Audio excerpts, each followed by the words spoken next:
John Brown, Part 1. Harpers Ferry, Virginia, 1859.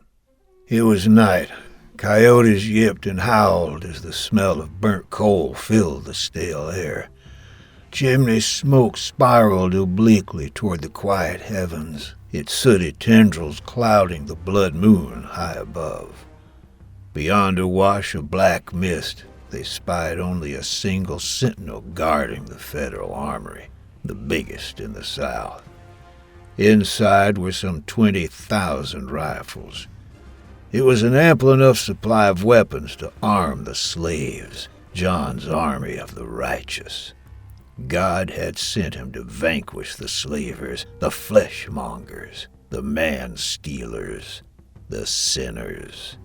A bullet to the head was the only language they understood, and John wouldn't hesitate to communicate in their lingua franca.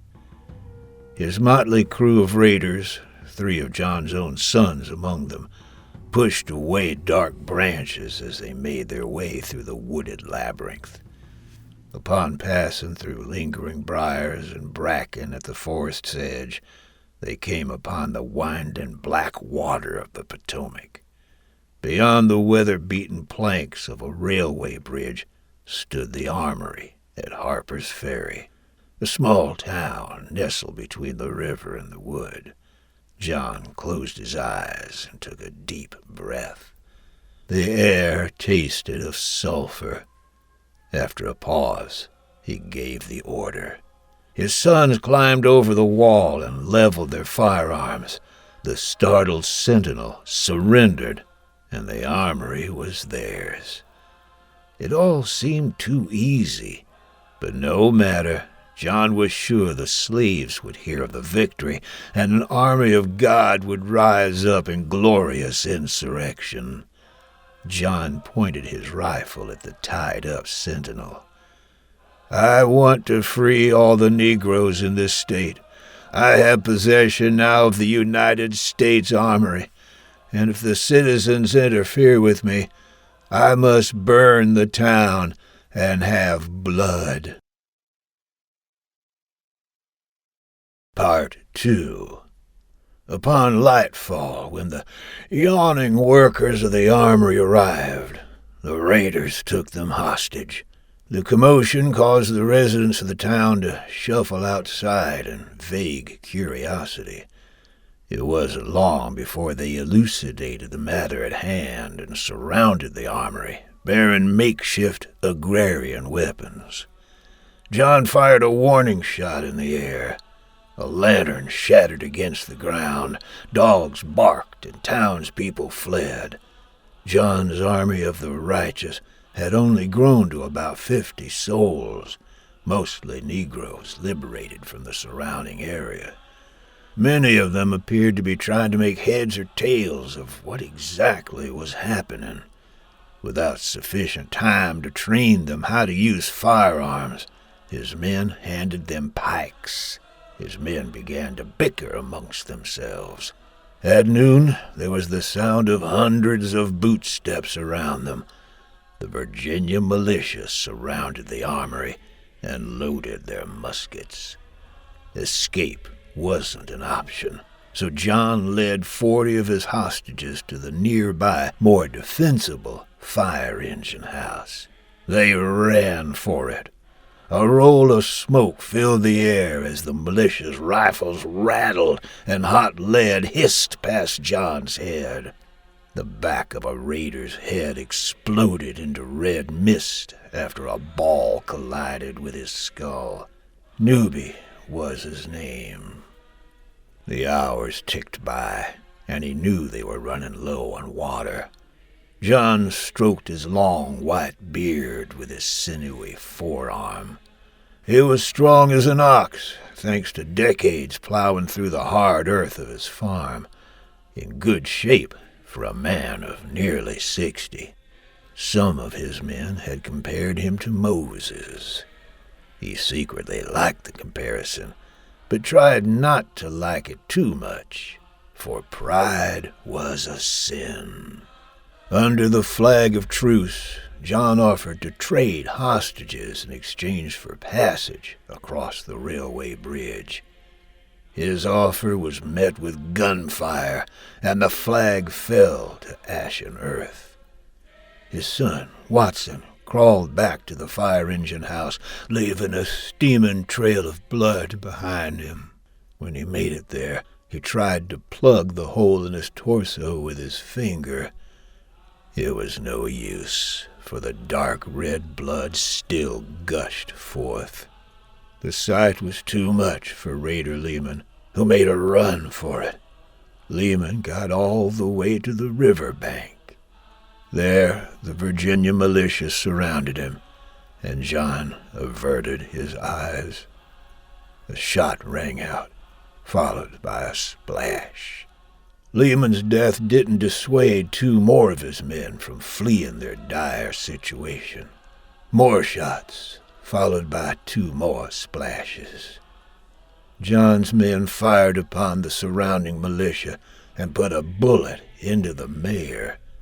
Sporadic gunfire continued into midday until John's son Oliver collapsed on the floor and gazed at his ruined, bullet-ridden torso with disbelief.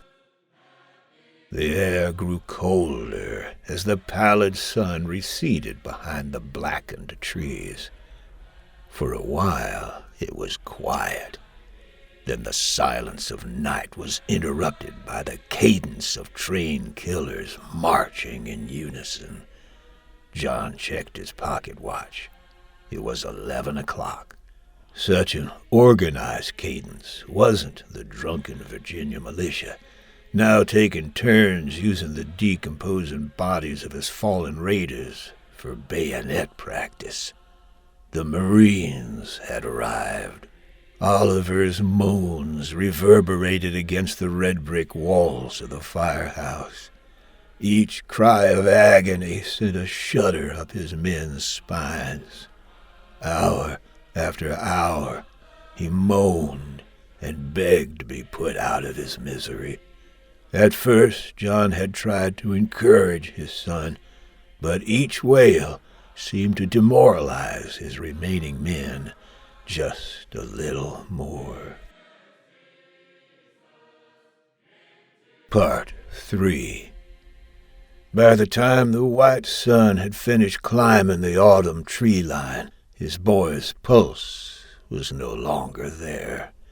John let go of his wrist and cast his eyes downward. He brushed his son's lids shut. Watson lay next to Oliver, the wound in his torso still gushing, holding a pistol to his head to end his suffering. John stayed Watson's hand.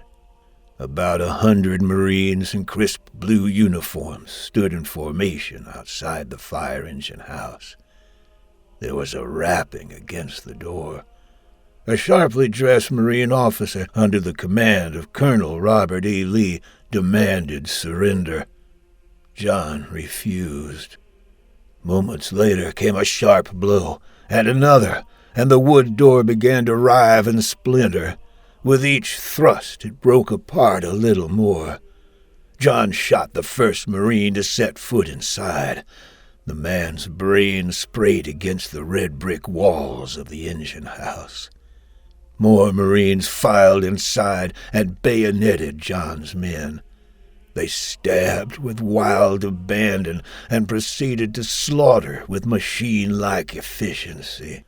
Soon the cold floor of the fire engine house was steaming with the sticky communal blood of the raiders. John fought with everything he had until the room went dark. Part 4. The federal courts declined to intervene, and the state of Virginia found John guilty. His sentence, death by hanging. John learned that Watson had died the day after he was captured. The sentence stung a little less when he learned that his son Owen had managed to escape. John offered his body as a living sacrifice to make his prophecy come true. In this way, he thought himself blessed. He had sent a letter to his wife asking her to stay home in North Elba. Mary didn't listen. John had maintained his composure in battle. He had maintained composure when his sons were killed. Through the interrogations and the trial, he had maintained. He even remained calm as Mary visited his cell and tearfully held his calloused hands. She struggled to speak, and she broke in and out of fits of sobs, and they talked about their hopes for their living children. Then their time was up. His wife tearfully crossed the threshold of his cell and exited his life.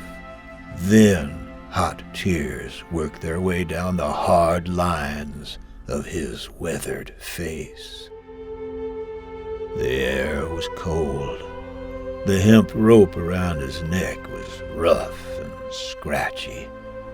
The gray, overcast sky disappeared as a hood was slid over his head. He found it hard to breathe. John had imagined this day so many times, it felt as if he were living a memory. Only it wasn't a memory, for the present was finally upon him.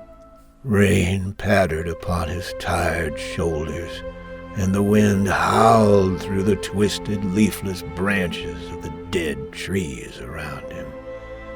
An old lever creaked. The trapdoor fell from under his feet, and John was weightless as he fell toward Mother Earth, back to whence he came. His memories gave way to the present occurrence. It felt as if he had been falling for an eternity when he opened his eyes.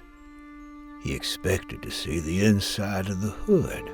Instead, he saw the sun rising over the cedar shake roof of his cabin until its golden rays faded into a perfect and indescribable light. The thick blonde rope snapped tight.